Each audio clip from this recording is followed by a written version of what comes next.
হলো দেব। অনেক দিন পরে পাতলা খিচুড়ি রান্না করলাম, এখন আমি ওটা ভিতরে দিব। আর বাজা যাবে না, আজকে গ্যাস নাই তো কি রান্না করবো, শর্টকাট খিচুড়িটা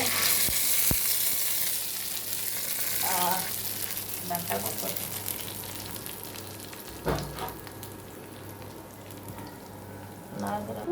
তো ডাকলে খোদা কেন শুনবে না।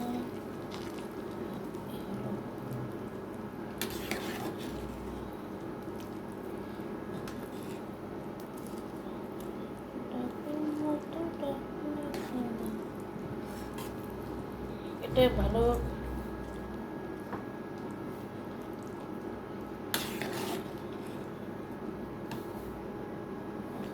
পড়ে গেছে। আর হবে কি জানেন, সালাদ।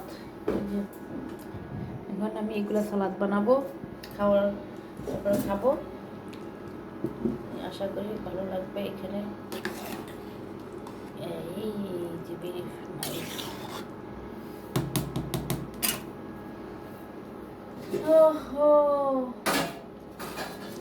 আল্লাহ, রান্না করেছি গরুর মাংস আর হলো পাতলা খিচুড়ি। তো এখন এটার ভিতরে একটুখানি ধনে পাতা দিয়ে দেবো। সবাই ভালো থাকবেন, আল্লাহ হাফেজ।